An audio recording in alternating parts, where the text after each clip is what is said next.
हो जाए। इसलिए बार बार ये हमारे पैगंबर के खिलाफ, बार बार हमारी मस्जिदों के खिलाफ, बार बार हमारे मदरसों के खिलाफ, क्या अमेरिका, क्या जापान, क्या चाइना, क्या डेनमार्क जैसे मुल्क के सरबराह लोग कुरान पाक को जला के क्या हासिल करना चाहते हैं? कुरान पाक को टॉयलेट रूम में डाल के क्या हासिल करना चाहते हैं? कुरान पाक तो एक किताब है, fountain of knowledge and wisdom है, वो अल्लाह की किताब है। उसमें तो अखलाक की, मुरव्वत की, एहसान की, फ्रेटर्निटी की, ब्रदरहुड की, इक्वालिटी की, मुसावात की, लव की, पीस की बातें हो रही हैं, मगर ये उस किताब को जला के क्या हासिल करना चाहता है?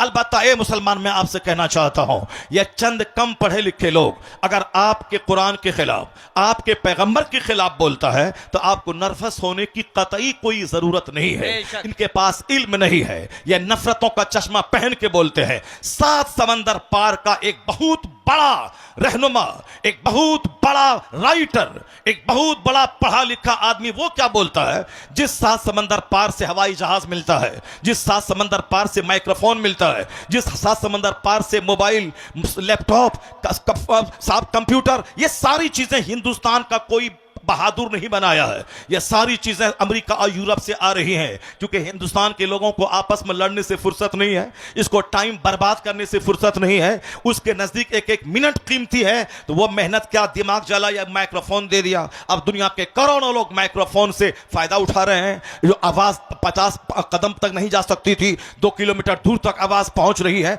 ये बनाने वाला कौन है? मुसलमान नहीं, 7 समंदर पार का क्रिश्चियन है, यहूदी है। हवाई जहाज अमेरिका के 2 भाइयों ने दिया है, टेलीविजन जेल बेयर्ड ने दिया है, यह मोटर कार जो टेम्पू से लेकर ट्रेन और प्लेन तक में जो मोटर इस्तेमाल होता है, इसको हेनरी फोर्ड ने दिया है। ये सारी चीजें वहीं से आ रही है। तो वहां का एक दानिश्वर हिंदुस्तान के बहुत सारे दानिश्वरों से के मुकाबले में बहुत बड़ा होता है। भले ही हमारा मुल्क हिंदुस्तान है, हम इस मुल्क से जर्रे जर्रे से प्यार करते हैं, अलबत्ता जो क्वालिटी है उसको तो मानना पड़ेगा, जो हमारी कमजोरी है उसको तो मानना पड़ेगा। अब हमारा बेटा वह बंदर है, हमारा बेटा छुछंदर है, चपरासी भी नहीं बन पाया। वह घूमता रहा, इधर उधर मुंह देखता रहा, वह सब चपरासी भी नहीं बना। अब तो बाप तो कहेगा कि बेटा हमारा बंदर लग रहा है। अब एक बाप दिन भर में 50 बार अपने बेटे को बंदर बोलता है, छुछंदर लग रहा है, बंदर लग रहा है। यह बाप का दिल जलता है कि दूसरे के बेटा लॉयर बन गया, बैरिस्टर बन गया, साइंटिस्ट बन गया, प्रोफेसर बन गया, वैज्ञानिक बन गया, और हमारा बेटा बंदर और छुछंदर बन गया। यह बाप का दिल जलता है, तब वह अपने बेटे को बंदर चुचंदर कहता है। तो अब ऐसा नहीं कि साहब हमको अपने बेटे से नफरत है, हमें अपने बेटे से नफरत है, हमें अपने बेटे से दुश्मनी है। ये दुश्मनी में नहीं, ये प्यार से बोल रहा है कि वो बैरिस्टर बन गया, तुम हमारा लाल, तुमको बैरिस्टर बनना था, तुम बंदर बन के रह गए।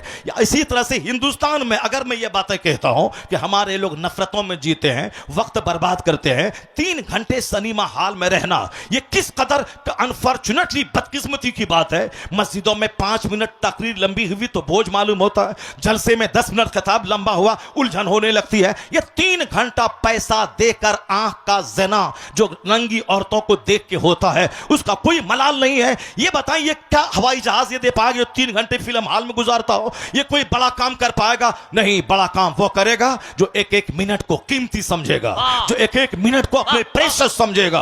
और ये फॉर्मूला किसी के पास नहीं है, यहूदी के पास नहीं है, मगर वह एक एक मिनट का सही इस्तेमाल करता है। और हमारे पास वह फॉर्मूला आज 1400 साल से मौजूद है कि अगर अब आने वाले 2 महीने के बाद रमजान आ रहा है, सहरी का टाइम 3:50 आखिरी टाइम है, तो 3:50 से पहले बीवी हलाल है, दाना हलाल है, पानी हलाल है। और 3:51 के बाद अब वह दाना मेरे लिए हराम हो गया, पानी पीना मेरे लिए हराम हो गया। तो अब ये बताएं कि 1 मिनट पहले हलाल, 1 मिनट के बाद हराम। अगर 5:50 पे इफ्तार का टाइम है तो पानी पीना 5:50 तक हराम। अब 5:51 पे पानी हलाल, अब वह साफ दाना हलाल। 1 मिनट पहले हलाल, 1 मिनट बाद हराम, 1 मिनट पहले हराम, 1 मिनट के बाद हलाल। कभी तुमने सोचा कि साहब ज़कात साल भर गुजर जाए तब ज़कात फर्ज होती है? हमारे पास 1 करोड़ रुपए हैं, 2.5 लाख ज़कात फर्ज उस वक्त होगी, ज़कात फर्ज होगी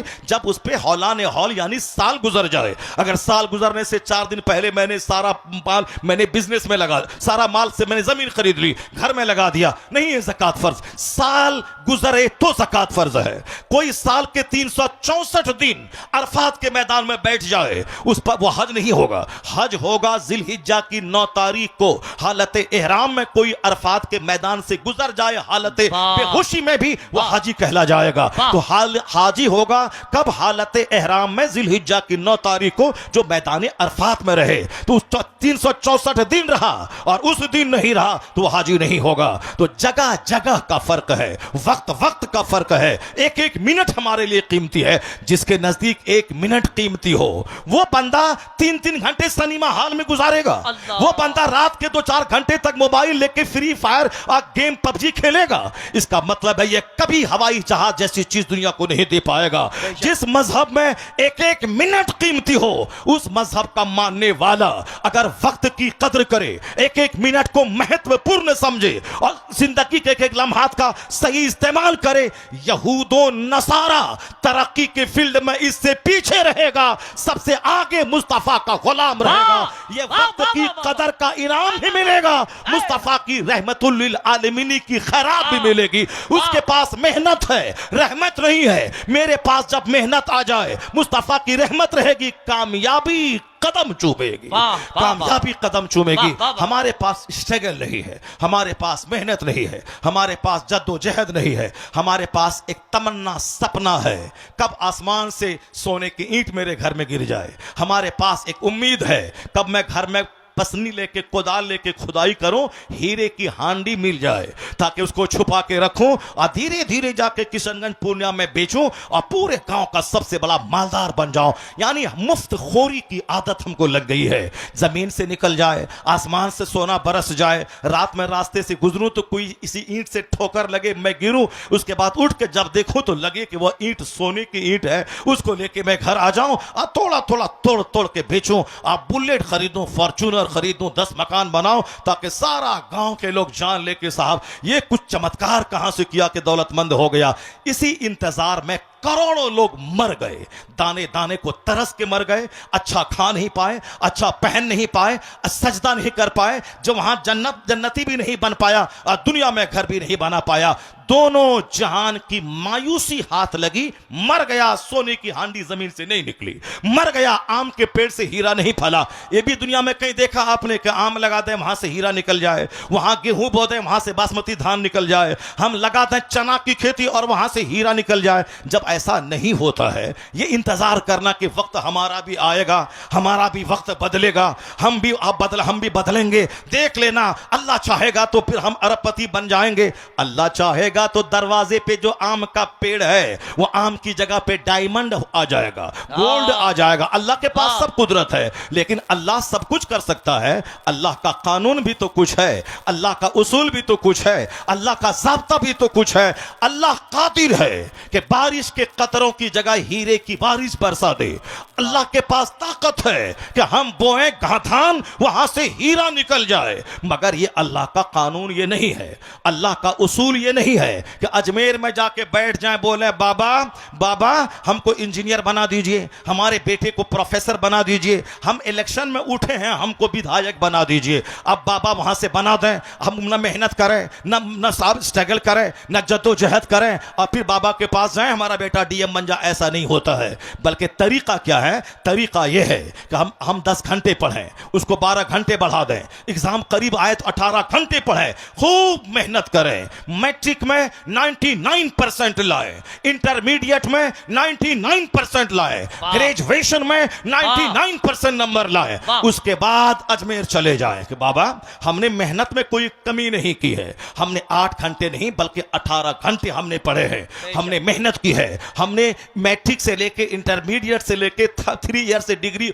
ऑनर्स कोर्स में 90% में नंबर लाया हो। बाबा बस एक निगाहे करम डाल दें ताकि ये बच्चा आपका डीएम बन जाए, आईएएस ऑफिसर बन जाए। इधर से मेहनत चलेगी, उधर से गरीब नवाज के हाथ दुआ के लिए कब्र में उठेंगे, तो फिर क्या होगा? कामयाबी कदम चूमेगी। यही कानून है, तरक्की कर इधर से मेहनत चले उधर से रहमत आए, कामयाबी कदम चूमेगी। और ऐसे कोई अजमेर में बैठ बैठ के मर जाए, हम लोग तो साल में एक बार जाते हैं, अब वहां का मुजाविर तो 24 घंटे वहां रहता है, 24 घंटे वहां रहता है, उसको तो अरबपति बन जाना चाहिए, उसको तो खरबपति बन जाना चाहिए। हम इंतजार में जीते हैं अमीन जुवाड़ी दार्जिलिंग का, वह वहां जब गया, वहां से लौटा तो घर में पत्थर फेंका तो सारा आंगन हीरे से भर गया।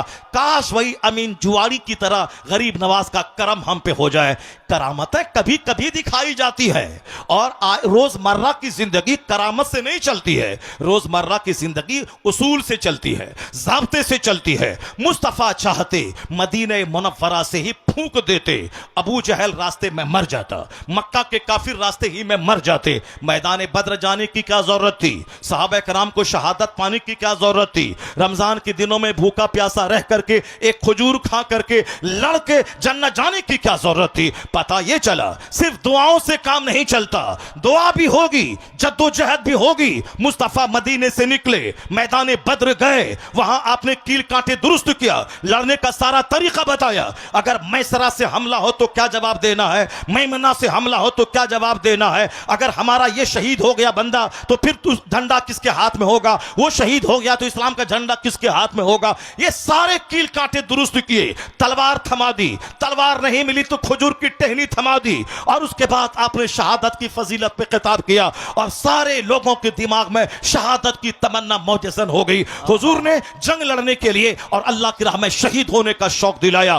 313 लोग थे। उसके बाद मुस्तफा चले गए झोपड़े के पास, अब वहां सजदा करने लगे, अल्लाह से रो रो के दुआ करने लगे।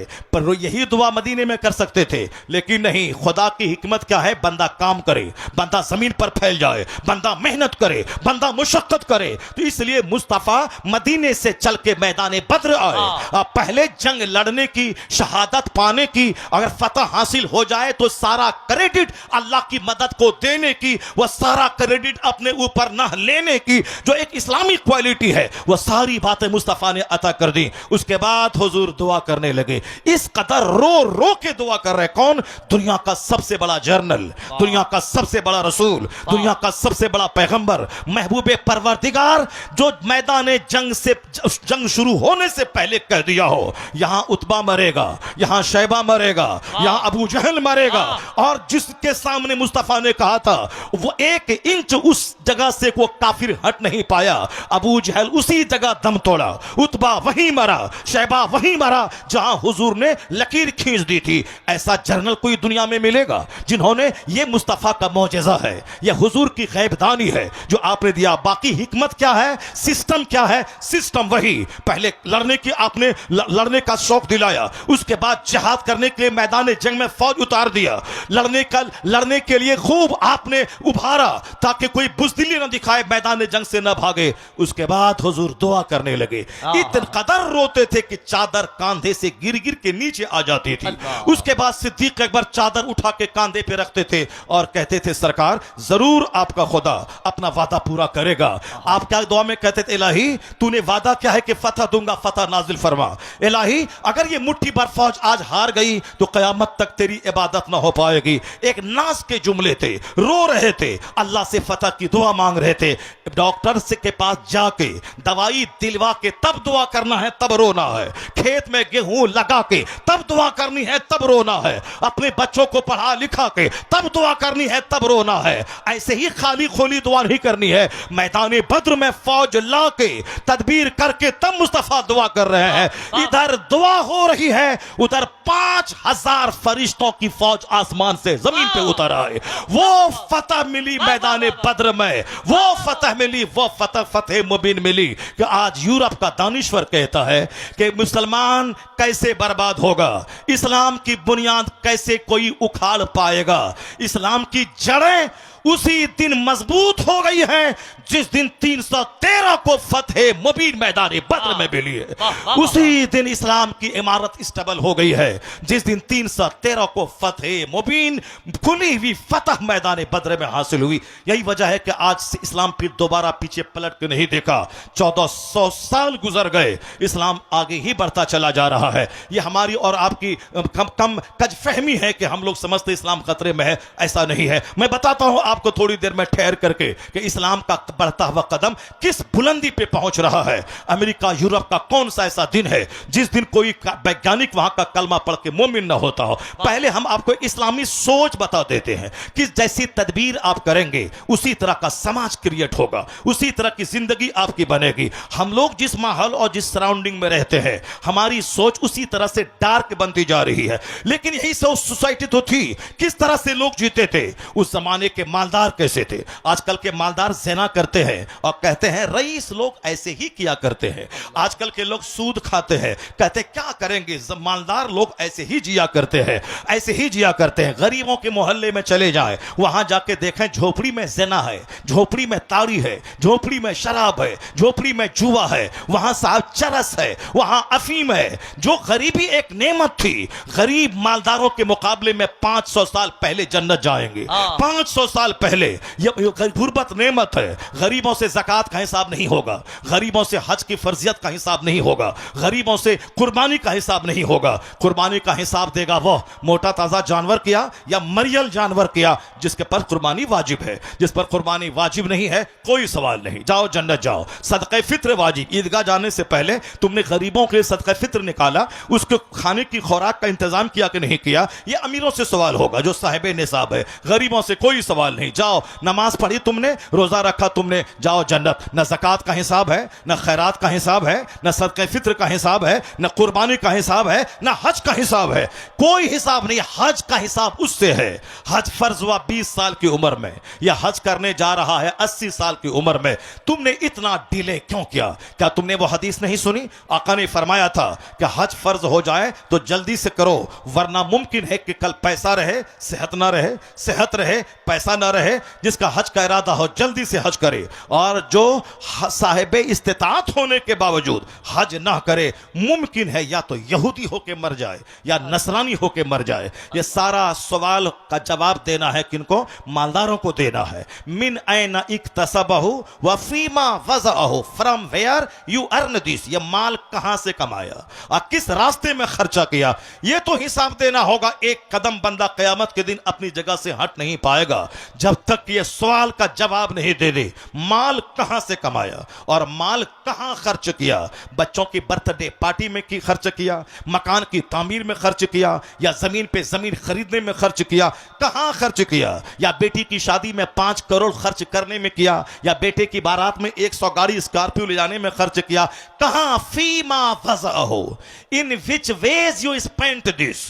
आज हदीस में आया है कि ला तज़ूल क़दमा अब्दिन हत्ता युसअल अन अर्बईन, 4 चीजों का सवाल जब तक बंदों से नहीं होगा, बंदा का पांव अपनी जगह से 1 इंच नहीं हटेगा।